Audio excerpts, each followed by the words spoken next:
5, 4, 3, 2, 1, 0.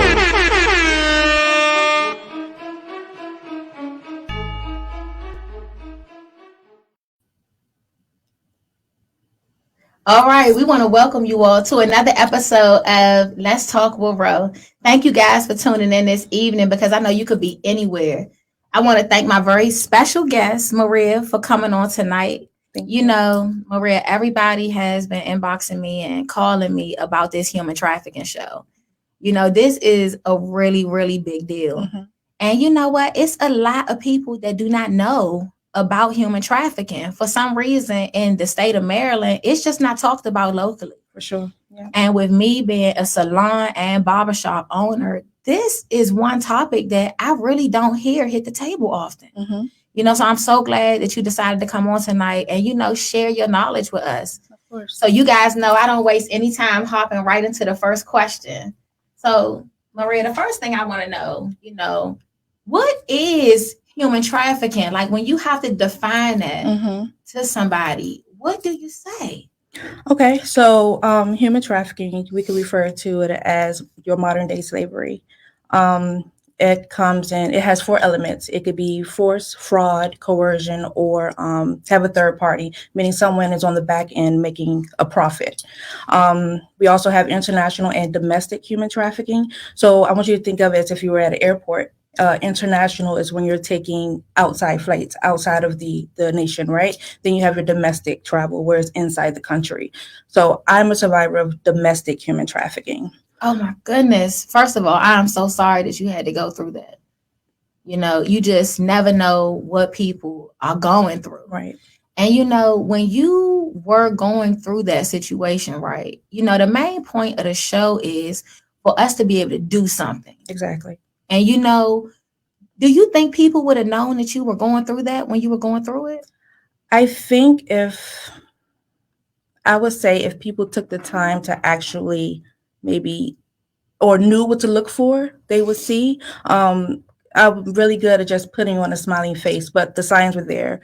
Not being sociable, or maybe going through depression, or the bruises, being distant from my family at one point. So I think the signs were there, but if you don't know, you don't know. Right. You just don't know. So let's say you're around somebody, you know, let's say I'm just going into, let's say somebody's coming to get their hair done. Now somebody's coming to get their hair done. They come to me regularly, you know, and they're normally a bubbly person. They're normally nice, you know, and even if they're quiet, you know, if I ask them how they're getting their hair done today, they respond and say, "Bro, you know, I'm going to do crimps today, or I'm going to do straight," you know. So if this person starts to be more quiet or just seems kind of spaced out, right, then that's just a telltale that something could be going on. Yes, or it feels like their communication was rehearsed. Maybe there's only a certain hairstyle they could wear, or a certain outfit, or some things you just can't say. So having that feeling that their conversation is not authentic. Wow, that's big. Now, do you think that, I looked at the numbers, right?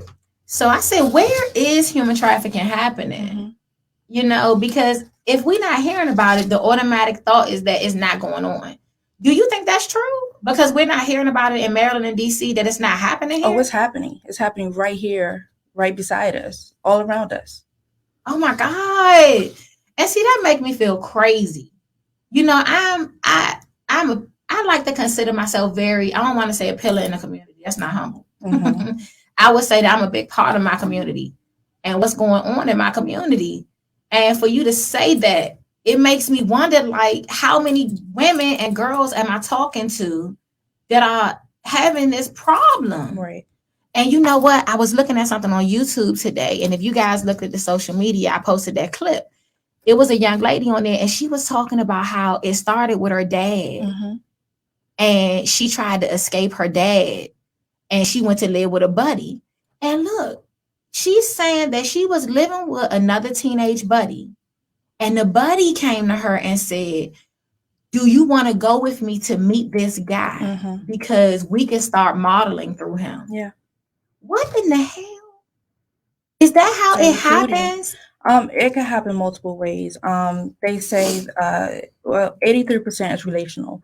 So in my case, it was a boyfriend or someone I expected to be a boyfriend that recruited me and lured me into this life. Okay.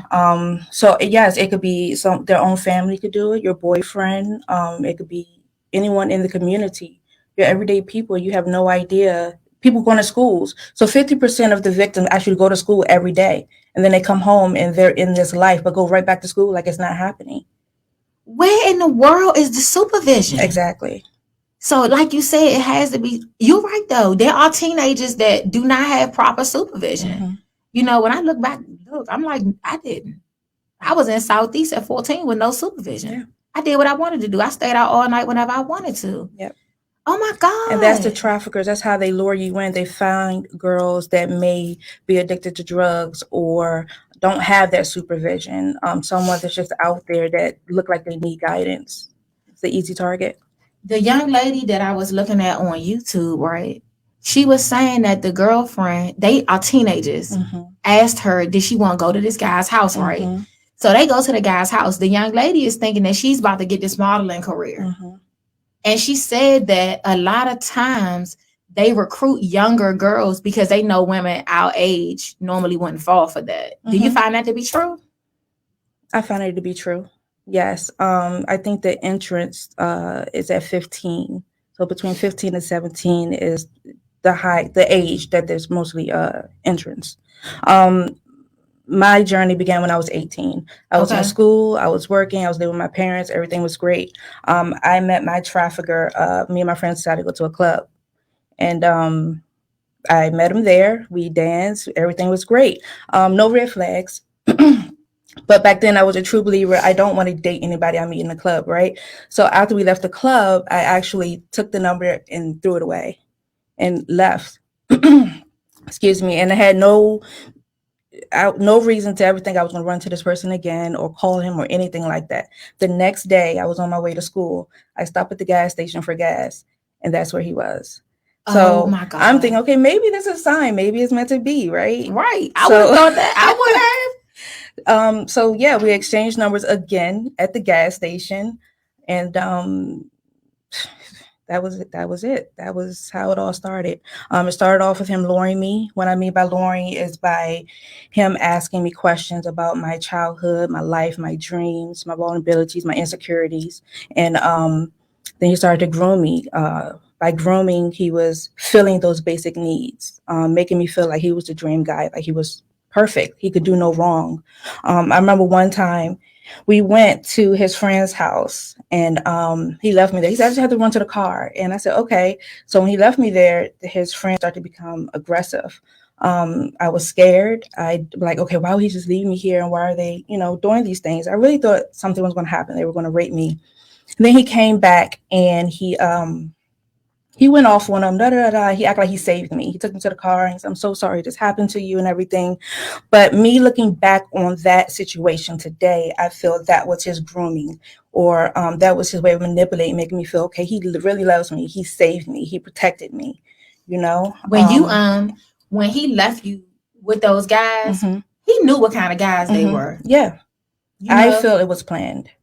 I feel that was manipulating me to feel that I could trust him and make him believe that he'll always be there for me.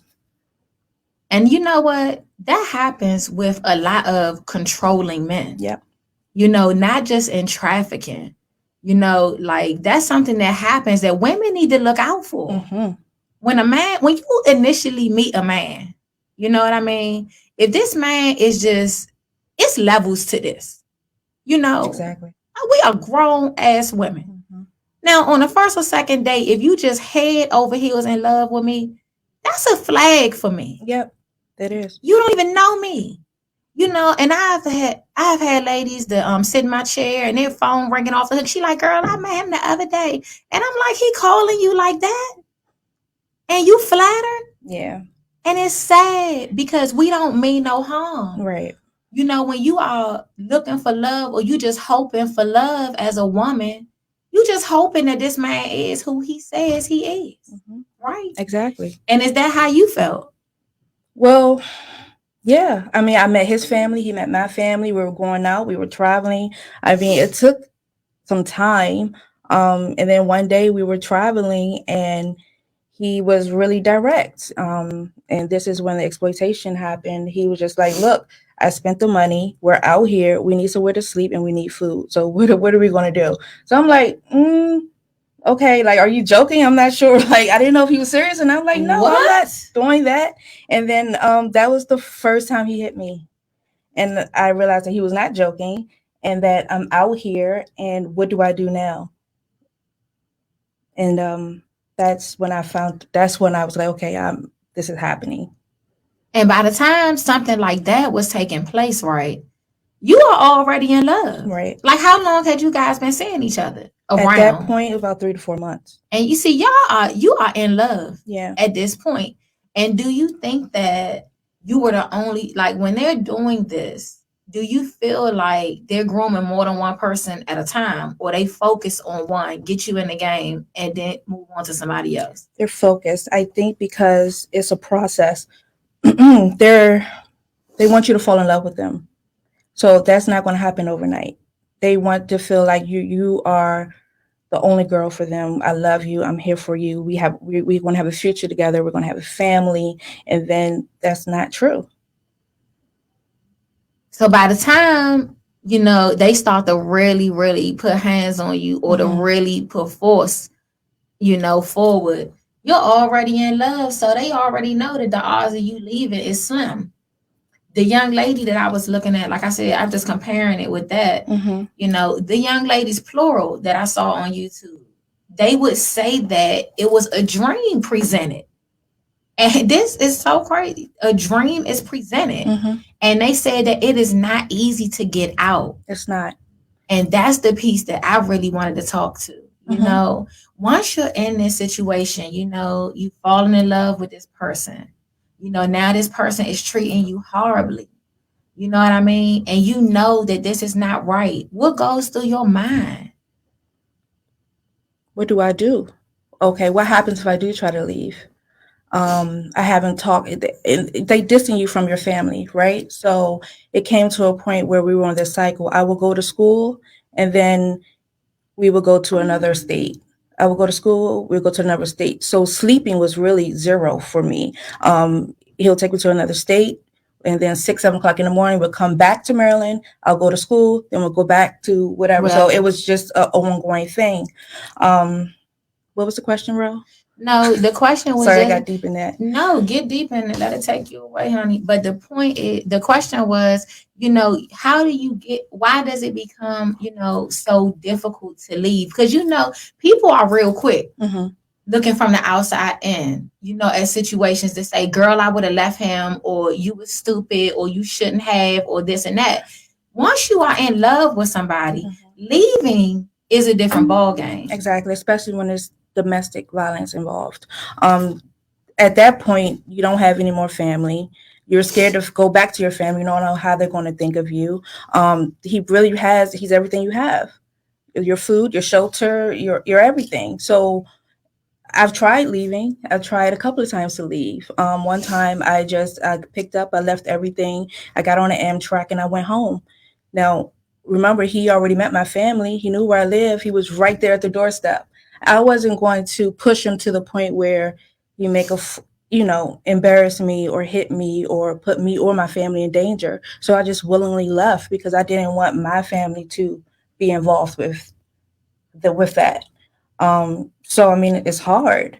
I went to the cops twice. The cops just look at you like, okay, well, you actually deserve this. They make you feel like you should be ashamed of yourself. Girl, I'm glad you said that. Now, I almost threw up. I was doing some research on the topic, right? Because I told you, I really don't know much about this. You know what I mean? And it was like people that called and said that we needed to do a show. And I was like, okay. And when I started looking at the way police are responding to this situation, it shocked me.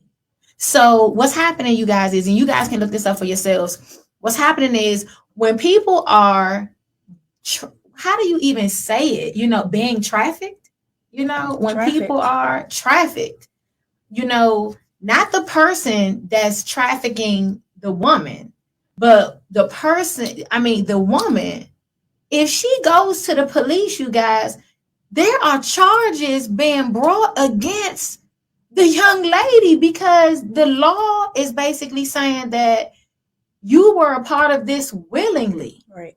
And that really blew my mind because, you know, people in domestic situations have the same issues a lot of the time. Exactly. But they really don't have protection. And that makes you think your trafficker is telling you the truth. No one cares. Where are you going to go? This is all you have. Girl, when you can't go to the police. Exactly. Who the hell can you go to? You're not going to your family. You're not going to the police. So now you're stuck. Exactly. Girl, I just couldn't believe that. And, you know, Virginia actually, I'm not sure if they got that thing passed or not, but Virginia actually tried to pass something so that could not happen, specifically with human trafficking. Because I was looking at the young people, you know, it's the majority of the people that I saw were very young. You know, women that were like over 25 had come out of it. Yeah. And were just, you know, going back and telling their stories. Exactly. You know what I mean? But the young people were saying that we are targets. And once we are in it, it's crazy. Like what you just said, it rung a bell. That is consistent. Right. All the women that have been trafficked that I watched said that they did not leave because this guy had become their whole world. Exactly. They had no provision. And that makes me think of what's the lady named Centoya Brown, I believe. She did 15 years. I believe Kim Kardashian, her initiative is what got her out. She murdered her trafficker or her pimp or whatever you want to call it. And it was for it was for protection. And she ended up doing time for 15 years trying to protect herself from this monster. It's crazy. Like, who can you go to? No, you can't, you know, once you're in that life, it's so hard. No one understands unless you actually been through it yourself. Yeah. And I'm going to tell you, just listening to it, I mean, I think I have a good understanding. You know, I haven't been in, you know, the trafficking life, but I have been in a physically abusive relationship. Yeah. And I know what that's about. You hear me? And, you know, in your mind, I know when I was in that situation, I'm like, he might kill my family. You know what I mean? Like, it was serious. I'm like, and if me staying with him is going to keep him from hurting my family, then I stayed. Exactly. I didn't have a problem with that. And, you know, it was a lot of nights where I thought about killing him because I felt like that was the only way. What's the woman's name? Centoya Brown. Yeah, she probably killed him because that was the only way out. Only way, yeah. And do you know how much time she ended up serving? 15 years, I believe. She did the whole 15? You see. And Kim Kardashian is the one that got her out. Someone that, I mean, she has a background. I think her father was a lawyer, right? But, I mean, it's just crazy. If no one stands up, then that's why I'm here. Because honestly, when I was doing the research and I was looking for someone to relate to, I just saw a lot of white women. And I was like, Black girls need someone they can relate to and know that other Black women are going through this. I saw a young lady. I don't know what her name is. God forgive me. I don't want to quote the wrong name. But when I was doing my research, it was an African-American woman. And she was saying that she has a hotline for young ladies to call because she said a lot of time women don't want you to see who they are. Yeah. She said they just want to call for support or that's the only option they have sometimes. So can you remember being in situations like that? She said the girls will call her and talk to her and she'll ask them, she'll say, where are you? No, I've never been in a situation like that. This is my first time ever sharing my story besides with my husband. So, and I got out. Well, my dad rescued me, but it was just something that I couldn't go through it. And I've only been there a year. I was in that situation. The FBI reports that life expectancy for a woman that's being sexually exploited is 7 years. And I was only in it for 1 year. That 1 year, I was beaten, raped, kidnapped, and robbed multiple times. I couldn't even imagine being there more than a year. So it's crazy. No, 7 years. I can't even imagine a year.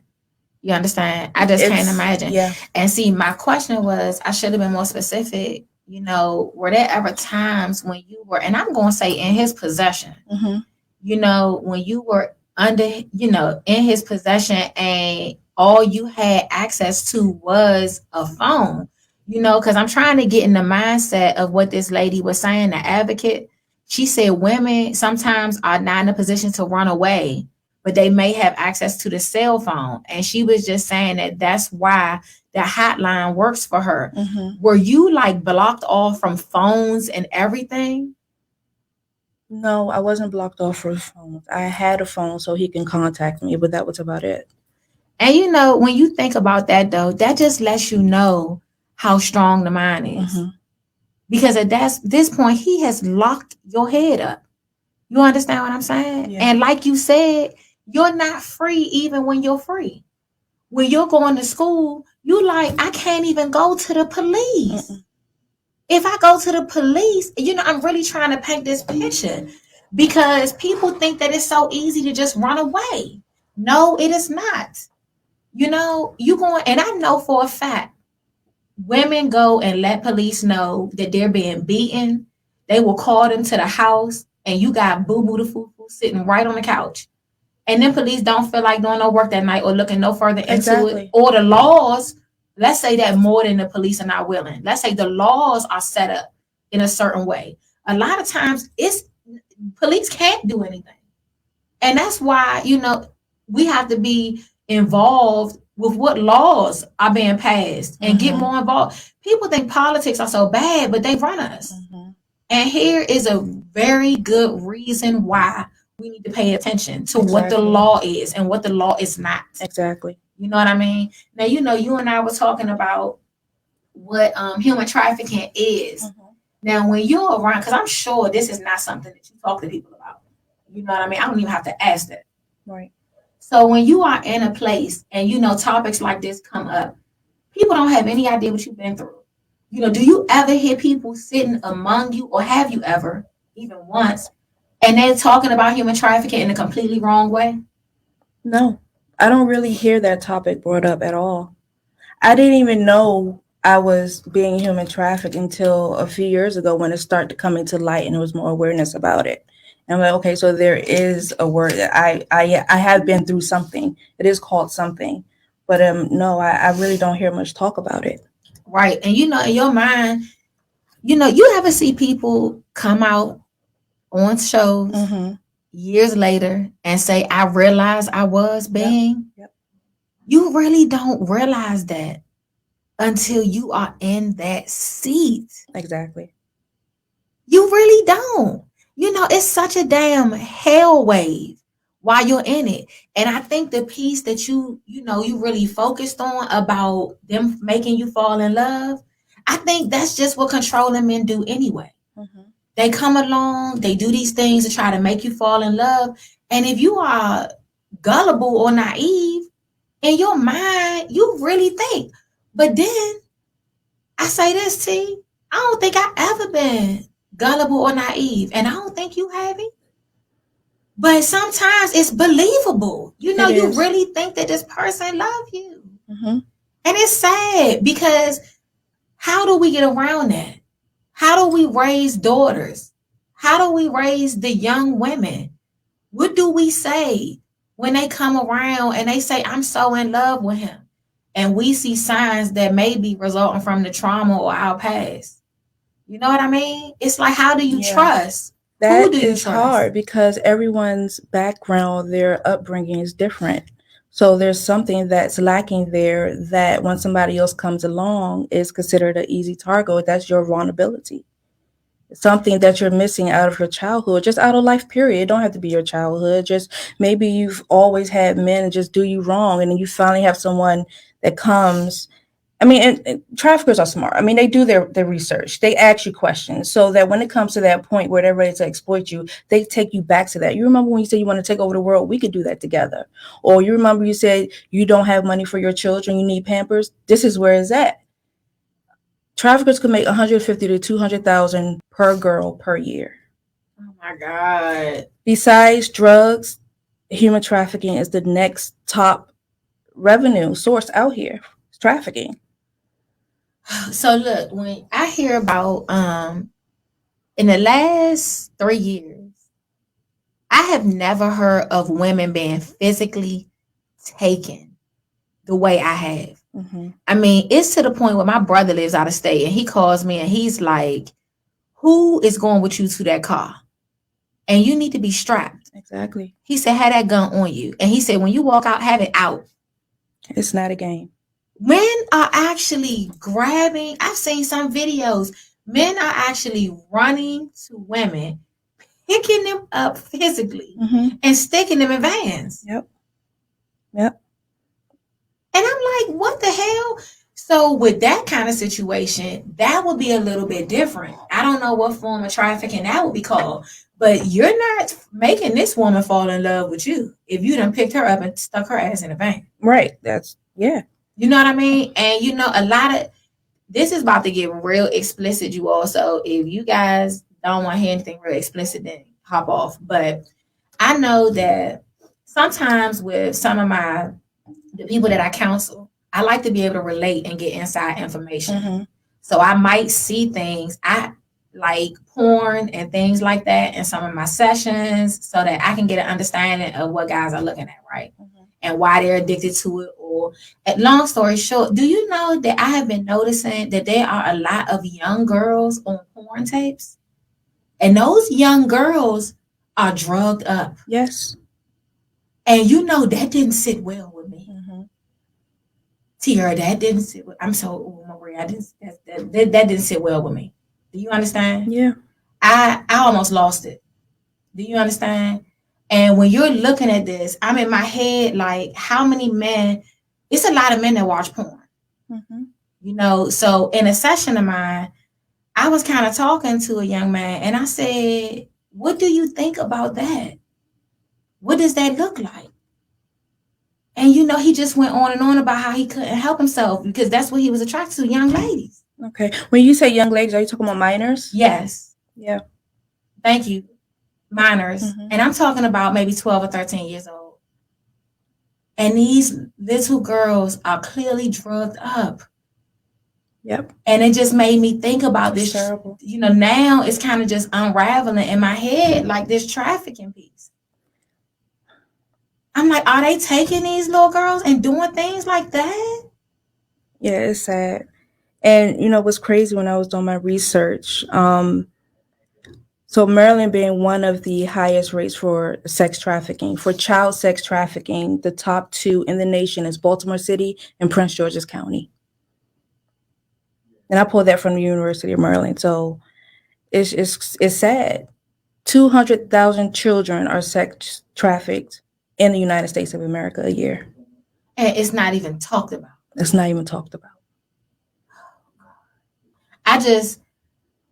Now my antennas are up. You know, now I want to hear more about it. Now when I see, you know, young ladies coming in or just me dealing with my youth and things like that, through the church and the salons, I'm looking like, are you okay? Is everything okay? Because if I'm honest about it, I have seen young girls go out with their dads. And in my mind, I'm like, that don't seem right. Yeah. She's not happy. You know? I mean, and it's terrible. Like, so another question I have, what do we do? Now that's really the question. If we can't go to the police and things like that. So if I see a young lady, right? And I see this young lady and I feel like she it's something going on right here. This male figure that's bringing her in. You know what I mean? This is inappropriate. And I can see the relation here. How would I even go about addressing that? You know? So there's other resources out there besides just the cops. So you have your hotline that you talked about earlier. Then you have these different initiatives or volunteer programs that are partnered with task force, but that will be your start if you're not sure what to do yourself, connecting with these volunteer programs. You know what? Somebody in the audience, thank you so much for that comment, you guys. And I just want to give some shout outs. Hey, you guys, I see Lori. Thank you so much for tuning in tonight. It's good to see you. Michael Whitley, it's good to see you. Donovan, all of you guys. Anthony Adams, it's good to see you all. I know you guys are normal viewers. Thanks so much for tuning in. If I missed you, forgive me. But, you know, somebody suggested that it's body cameras worn. That is crazy. we start off with like law enforcement having them on, but like I'm guessing that he's suggesting like if there is a movement with trafficking and things like that are suspected, how else would you go about it? Body cameras for who though? That's what he just saying, to record this crazy behavior. You know what I mean?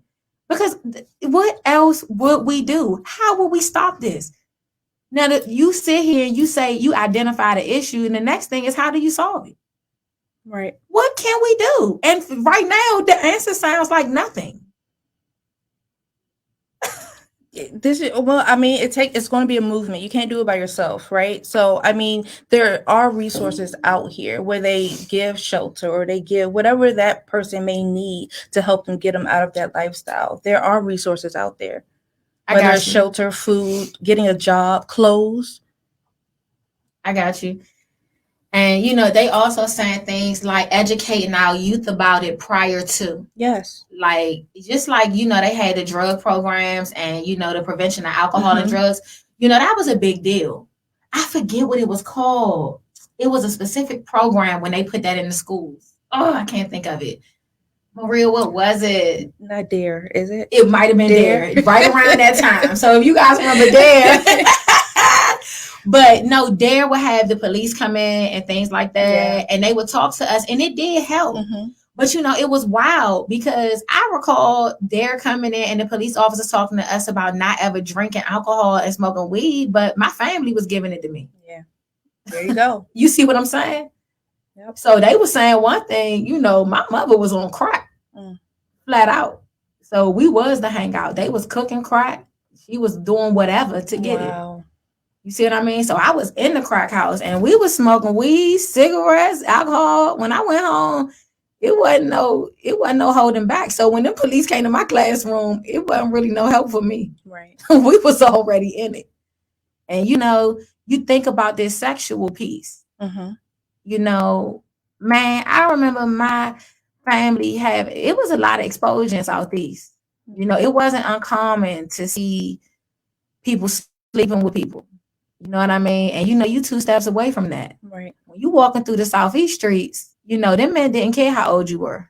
If you was pretty, they was giving you a ride home and the rest. Right. Exactly. So the question is like, Donovan made a good point, and them getting things like that in the schools. And thank you, Khadijah. She hit the DARE piece too. But you see things like this, and how will we put something like this in a school system when we got parents that I know will oppose it? You got people who don't want their kids to know about things like this, right? So I'm guessing around what age would we think is a good age to start talking to these children about sex trafficking? 12, 13 years old. 12, 13, where I come from, women was already having sex and getting trafficked. Yeah. Like that was common. Your parents was at work and you was hitting the dude across the street. It wasn't no protection. You go back in the house. By the time your parents get home, nobody know. You know what I mean? Yeah. So, and then, like I said, nowadays, you have a lot of parents, man, that would not like their kids knowing about something like that, especially dads. Don't talk to my daughter about that because in their mind, they like, it might open her up to it. That's true. I mean, but I think that goes with like, what is this? The reproductive system and all that stuff, learning about the body, learning about sex and AIDS and birth control. That is being learned in school. So why can't they learn how to understand and know what it is and know that it's out here? And how can they protect themselves? Know what consent is. So a lot of people don't know what consent is. Consent is clear, it's coherent, it's willing, and it's ongoing. No is no. Just right. Because you say yes right now, if you say no 2 months later, it's, that's your consent. And that's been taken away from a lot of people. Yeah, that is true. And I guess, like you said, if these conversations were had, and the truth be told, I think it have a lot to do with structure in some of the households. I think sometimes people are lonely. Kids are lonely sometimes. You know what I'm saying? Especially where I come from. Like my father was at work. My mother was on crack. Yeah. He couldn't save me. He had to pay them bills. We didn't even have no damn car. Exactly. You see what I'm saying? My father, he wasn't around. And that ain't no sympathy story. I made it out. If you make it, you amazing. There you go. But I feel like looking back, I'm sitting here and I'm thinking like, what could have kept me from going the route that I had to go to get here? Somebody need to be home. Yeah. You know, somebody need to be in the house. Somebody need to be talking to you. And when all you got talking to you is the drug dealer or the nice old dude across the street, things happen. And I was hearing about it in school, you know, the drugs in that piece. Well, for your upbringing, you know, was your family structured? You know, did you have a mom and dad, or did you have people there to look after you and things like that? Yeah, I mean, I had mom and dad, but it was, you know, they went to work and they came home after work. But during that 2 hours after school, I was probably home watching my sister or something like that. But yeah, I had a mom and dad there. How do I say it? I think me trying to feel validated. I wasn't that sociable. I didn't have a lot of friends, and I wasn't, you know, in the mix or whatever. I was always to myself. So having someone show me all that attention and that I am here and they see me, I think is what lured me in. All right, that's good. I'm gonna go to the audience for a second because they hitting it. Now, Khadijah, thank you for your comment. Khadijah is saying that to me, when a child is learning body parts, like you were saying, conversations should start about who and what to follow. You know, then the conversations can expound with age. Right. So that's basically what you said. Y'all kind of on the same page right there. And then Donovan said, I work in Waldorf, and Donovan is a single dad. And Donovan said, you know, I drive back. He said, I work in Waldorf and I drive all the way back to PG County just to make sure I walk mine's home. There you go. Okay. You know, and it's like, and that's a blessing that, Donovan, you can do that. But some parents can't. You know, and it's like, what do you decide on? You know, you need money to make things happen. You know, it's a lot of single mothers. Every woman is not blessed with a man in the household that's, you know, funded so that she can be home with the kids. Sometimes both parents not there. It's crazy. But from the way we're talking tonight, it sounds like laws need to change. Awareness to this needs to change. Exactly. Yes. You know what I'm saying? We need to pay attention. And, you know, I've looked at so many cases, too many to name, when teachers would complain about peculiar behavior in children. Have people go to the house. They check the house out, knowing this is visit number 5. A woman comes to the door and say everything is okay, and they leave. And that's it. Yep. And they got a child in there that's tied up in the closet. Exactly. So how do you get around that, though? Exactly. You know, people not even doing their damn jobs. Exactly. And you know, it's sad because a lot of the law enforcement is overworked. You know what I mean? And then we looking at the way things are now. Look at how law enforcement is being attacked. I know a lot of law enforcement, and I know some good guys. You know what I mean? And they are kind of reluctant on making certain moves these days because of the way it's going. Right. You know, it's just sad. I've never seen such a time where people just don't trust the police at all. And I understand both sides. But, you know, you don't trust them so much, but they're the first ones you call. That's true. And God help us. What will happen if all law enforcement decided to sit down? What the hell would it be like then? Exactly. So it's just one of those things, you know, human trafficking, the more we think about it. And you guys, how often do you all hear about it? You know, if anybody in the audience has heard about human trafficking in a regular conversation, let me know. Because I have not. I don't hear it. Now, this is another question. Are boys human trafficked? Yes. Boys, transgenders, and women. Oh my God. And see, when you think about human trafficking and prostitution and things like that, you don't think about boys. Yeah. And what I'm looking at, what made me ask that question is that these child abductions are not just little girls. They are taking little boys. And you know, more and more, I'm starting to see that rape is happening between women and little boys. Isn't that crazy? I'm gonna tell you that, and Donovan, you know, we had it out on the show a couple of weeks ago about that. And I had to even admit to myself, it sounded bizarre because you don't hear it that much. Okay, and Donovan said another reason why people are being abducted is because they're killing these kids and selling body parts. I've heard of that. Oh my God, y'all, this is too much.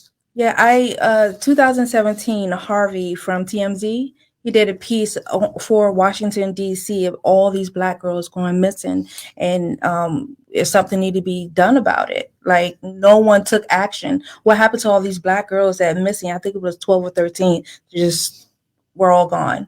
So were they sexually exploited, or were they stealing for body parts? It's just crazy. And then the story just died. Nothing was ever followed up on it.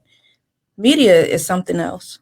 It's crazy. And real life is happening. I have had I don't talk too much, but I had a young man come to me and let me in counseling, high school student. And it was a situation where he had gotten his mother's friend pregnant. Do you hear me? Can you imagine if your son came to you and said, Mom, I was hitting Renee and she pregnant. And this happens. The more and more I have these conversations with men talk about how when they were younger, their friends' mothers would kind of make passes, and they kind of be like, men, they'll kind of feel weird at first, especially when they're younger. Right. They like, did she just say that? Did Miss Parker just do that? But it's happening. Women are just as likely to rape boys and lure them. Now, it's sad because if a man sleeps with a teenager, he's going to jail. Right. And these women, they are not being imprisoned. And what do you think about that? Do you feel like, because you picture this, right? You picture an older woman luring or grooming a young man for her sexual needs. And for some reason, why do you think people look at that like it's not as guilty as when a man does it? Because the truth is, Maria, people do think like that. Yeah. I have had multiple conversations and I had to catch myself. I'm like, wait a minute, bro. You think in your mind, man is a man. No, a boy is still a boy. Exactly. And if he's 14, 15 years old, crazy. And you get a lot of dads and brothers and they like, yeah, that's my boy. You know what I'm talking about. You're like, that's my boy. Get him. You know what I mean? Break him in. And I've seen guys that are like 18 years of age and still haven't had sex. And their fathers are upset about it. Really? Like to the extreme where they think they need to come see me for counseling. Okay, that's crazy. No, that is. I have not heard of that. That is very real. It is a lot of pressure on young men. And I know one that comes to mind. He was really serious about his calling with God. He was a rare breed. And of course, I won't say his name, but he was very serious about his walk with God. He just was not, I don't think he was gay at all. I think that he just really wanted to wait until he was married to have sex. And what's wrong with that? It is a lot wrong with it. Crazy. Oh, listen, you and I are saying what's wrong with that. And I'm going to tell you right now, a lot of men feel like that is a problem. Yeah, I want to give a shout out to my little brother on the show tonight. Hey, how you doing? And what do you guys feel about that, fellas? If your son is not having sex by the age of 18, do you feel like that's something that should be forced upon him? And you think about it, and little bro, put in the comments how much I can talk about your life, because you know where I'm going with this.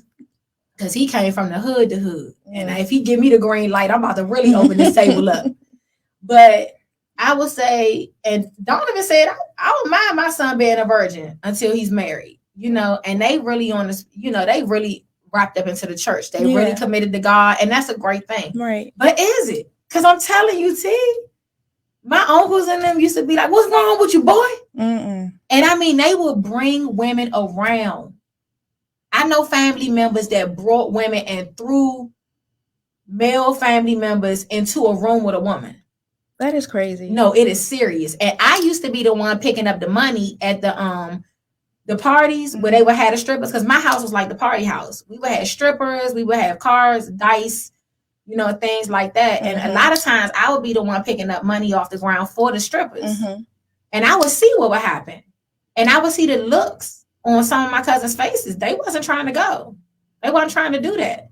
But they knew they had to, or else. And what do you do when the male leadership is forcing you to do that? And for some reason, the point was, it's looked at differently when it's boys than when it's women. You don't see no women getting, well, I know in my family and my friends, my circle in the streets, I didn't see women that was getting pushed into a room with a man like that, but I definitely saw it happen to guys. Let me see. I personally tell my boys not to worry about sex at all. Since you definitely got the green light. My brother just gave me the green light. Okay, so my brother came from the street. You understand? You know, and I'm gonna be honest with you. My mother was smoking crack with him.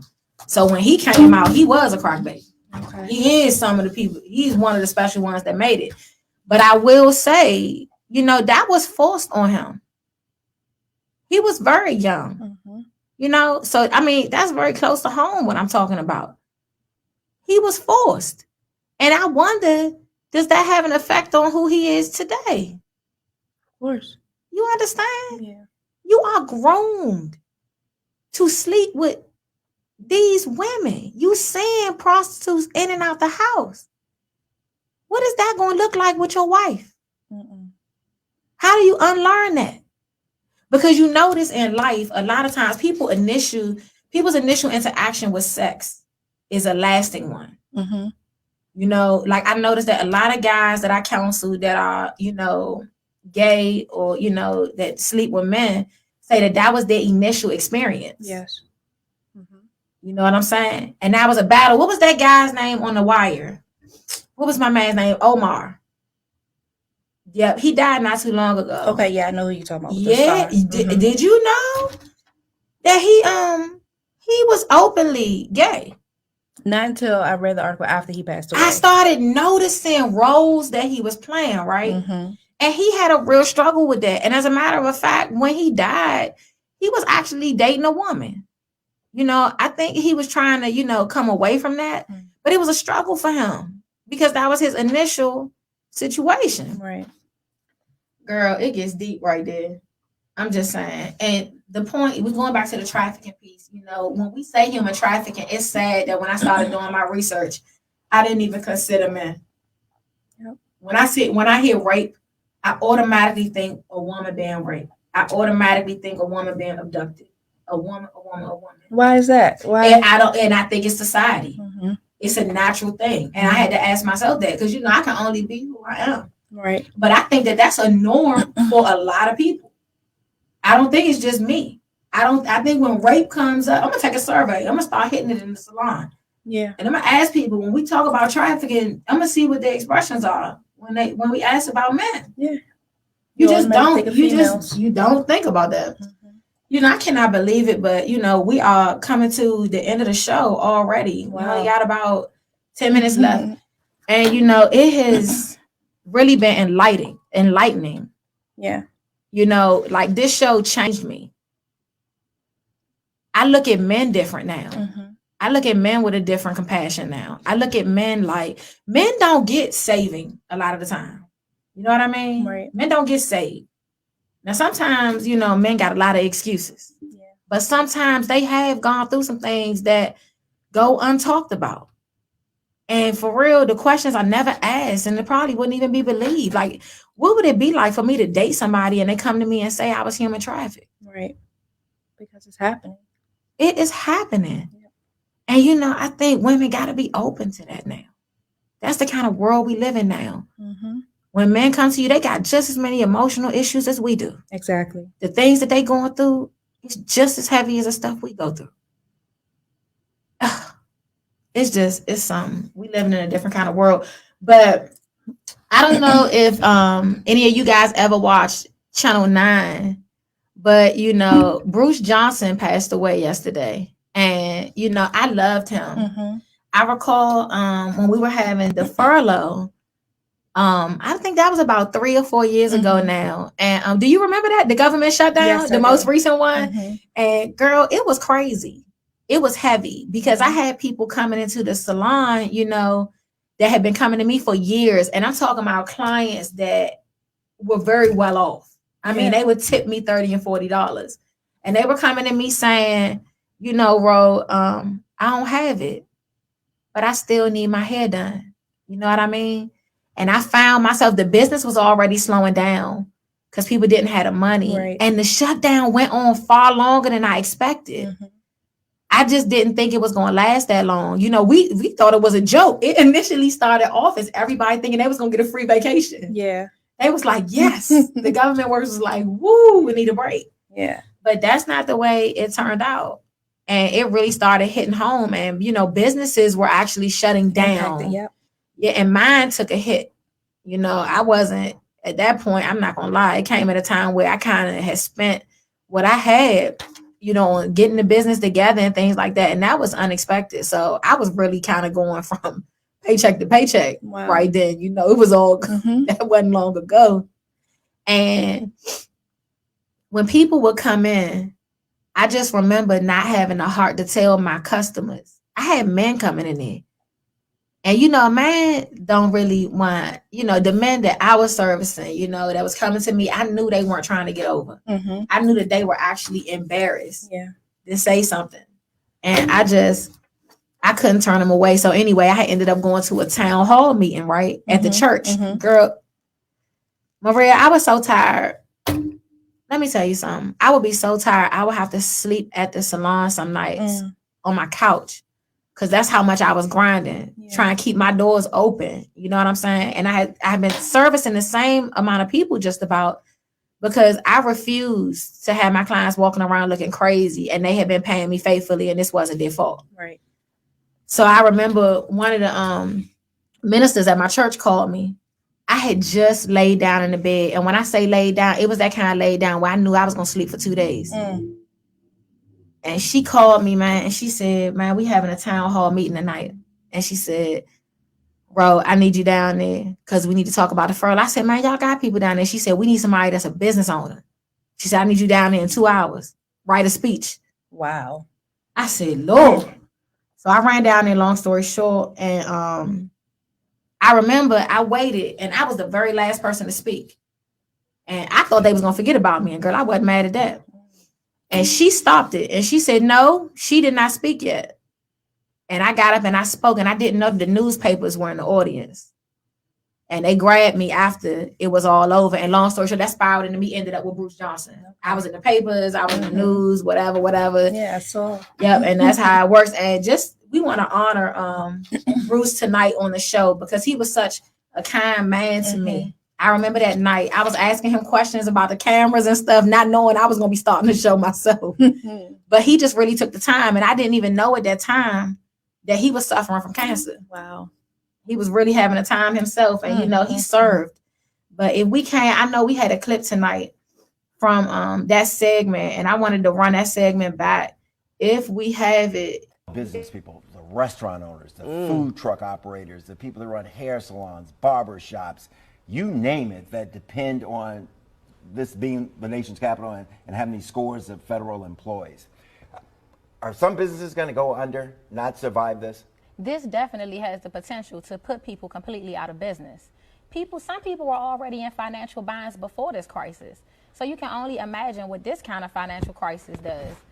Some people just are living day to day. Some businesses aren't doing well. Some businesses weren't getting a lot of extra money coming in. Yeah. So yes, they have the potential to close down. Right. Now, how does it work in a hair salon? I mean, other beauticians, the stylists, they like rent chairs in your business, that kind of thing. So they like pay you for this space. Have some of them like dropped out? Have they cut their hours? How's it going with them? It's starting to happen because I'm noticing that I'm at work some days by myself now. People don't even have appointments some days, and that is really rare. I looked up and I said, wow, it's just me today. I'm calling them to say, hey, are y'all coming in some days?